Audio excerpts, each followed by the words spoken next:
ভোটের বাকি আর মাত্র 2 দিন। ঠিক এই মুহূর্তে দাঁড়িয়ে ঢাকা বিশ্ববিদ্যালয়ের কেন্দ্রীয় ছাত্র সংসদের ভিপি সাদিক কায়েম যে ডাক দিয়েছেন তা কেবল একটি রাজনৈতিক বক্তব্যই নয়, বরং এটি আগামীর 12 ফেব্রুয়ারির নির্বাচনের ভাগ্য নির্ধারণী বা গেম চেঞ্জার হতে পারে। সাদিক কায়েমের পরিকল্পনাটি পরিষ্কার। তরুণদের দুর্গ গড়ে তুলতে হবে প্রতিটি ভোট কেন্দ্রের সামনে। কিন্তু প্রশ্ন হলো, জুলাই বিপ্লবের পর যখন ফ্যাসিবাদের পতন হয়েছে, তখন কেন আবার ভোট কেন্দ্র পাহারার মতো কঠোর অবস্থানে যেতে হচ্ছে বিপ্লবীদের? কেন আবার সংখ্যা জাগছে ভোট চুরির? রাজনৈতিক বিশ্লেষকরা মনে করেন সাদিক কায়েমের এই ভোট রক্ষার প্ল্যান মূলত দুটি বড় আশঙ্কা থেকে নেওয়া হয়েছে।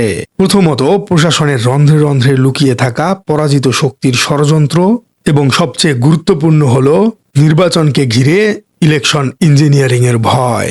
গত শনিবার সাতক্ষীরার কালীগঞ্জে এক বিশাল নির্বাচনী সভায় সাদিক কায়েম তরুণদের নির্দেশ দিয়েছেন প্রতিটি ভোট কেন্দ্র পাহারা দেয়ার। তিনি স্পষ্ট বলেছেন, দিল্লির তাবেদাররা এবং পতিত ফ্যাসিস্টরা নানা ষড়যন্ত্র করছে। কিন্তু বিশ্লেষকদের মতে সাদিক কায়েমের এই সতর্কবার্তার আরো গভীর অর্থ রয়েছে। মাঠ পর্যায়ের রাজনীতি বিশ্লেষণ করলে দেখা যায়, বর্তমানে ক্ষমতার ভারসাম্যে একটি বড় পরিবর্তন এসেছে। অভিযোগ উঠছে একটি বিশেষ রাজনৈতিক দল, যারা নিজেদের আগামী দিনের সরকার ভাবছে, তারা প্রশাসনের একাংশকে ব্যবহার করে ভোটের ফলাফল নিজেদের পক্ষে নেয়ার চেষ্টা করতে পারে, যাকে রাজনৈতিক পরিভাষায় বলা হয় অ্যাডমিনিস্ট্রেটিভ বায়াস বা প্রশাসনিক পক্ষপাতিত্ব। সাদিক কায়েম সম্ভবত সেই সাইলেন্ট রিগিং বা নীরব কারচুপির আশঙ্কা করছেন, আর তাই তিনি প্রশাসনের উপর ভরসা না করে জুলাই বিপ্লবের মাস্টারমাইন্ড খ্যাত ছাত্র তরুণদের উপরই আস্থা রাখছেন। কিন্তু কেন এই অবিশ্বাস? ইতিহাস ঘাটলে দেখা যায়, বাংলাদেশের মানুষ গত 16 বছরে ভোট শব্দটির প্রতি আস্থা হারিয়ে ফেলেছে। আমরা দেখেছি 2018 সালের সেই তথাকথিত রাতের ভোট, যেখানে দিনের আলো ফোটার আগেই ব্যালট বাক্স ভরে রাখা হয়েছিল। আমরা দেখেছি 2014 সালের একতরফা নির্বাচন। এই দীর্ঘ সময় মানুষের মনে ভোট ডাকাতি একটি ট্রমা বা আতঙ্কে পরিণত হয়েছে। সাদিক কায়েমের বক্তব্যে সেই ট্রমার কথাই উঠে এসেছে। তিনি যখন বলেন, আমাদের মা বোনদের জন্য, আমাদের চাচা চাচিদের জন্য কেন্দ্র নিরাপদ রাখতে হবে, তখন তিনি মূলত একটি ভয়ের সংস্কৃতি ভাঙার ডাক দিচ্ছেন।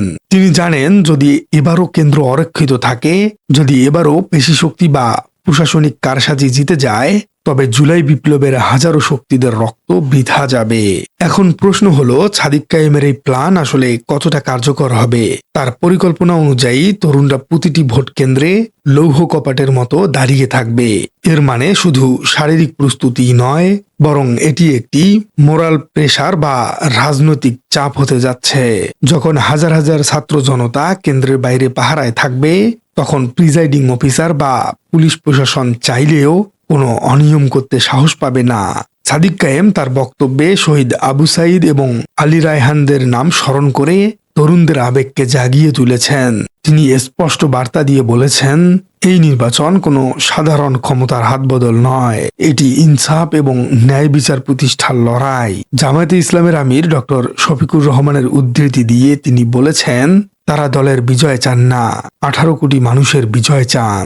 এই বক্তব্য প্রমাণ করে তারা এই নির্বাচনকে একটি এসিড টেস্ট হিসেবে দেখছেন। তবে মুদ্রার উল্টো পিঠও কিন্তু আছে। রাজনৈতিক বোদ্ধারা বলছেন, এই কেন্দ্র পাহারার কর্মসূচি যদি সঠিকভাবে বাস্তবায়িত না হয়, তবে কেন্দ্রে কেন্দ্রে সংঘর্ষের আশঙ্কাও উড়িয়ে দেয়া যায় না। আবার প্রতিপক্ষ দলগুলো যদি একই কায়দায় শক্তি প্রদর্শন করতে চায়, তবে নির্বাচনের দিন পরিস্থিতি উত্তপ্ত হতে পারে।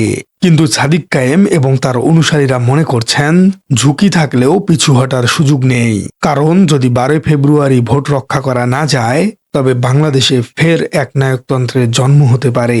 আর যদি তরুণরা সফল হয়, তবে এটি হবে বাংলাদেশের ইতিহাসে প্রথমবার যেখানে প্রশাসন নয়, বরং জনগণই ভোটের আমানতকে রক্ষা করছে। পরিশেষে বলা যায়, সাদিক কায়েমের এই যুগান্তকারী প্ল্যান আসলে একটি সতর্ক বার্তা। এটি প্রশাসনের প্রতি হুঁশিয়ারি, এটি ভোট চোরদের প্রতি লাল কার্ড এবং সাধারণ ভোটারদের জন্য অভয়বাণী। আগামী 12 ফেব্রুয়ারি সারা দেশে আসলে কি ঘটতে যাচ্ছে তা দেখার জন্য বিশ্ব তাকিয়ে আছে। বিপ্লবের সন্তানরা কি পারবে তাদের নতুন বাংলাদেশে ভোটের অধিকার ফিরিয়ে আনতে, নাকি পুরনো কায়দায় আবার ছিনতাই হবে জনমত? উত্তর মিলবে আর মাত্র 72 ঘন্টা পর।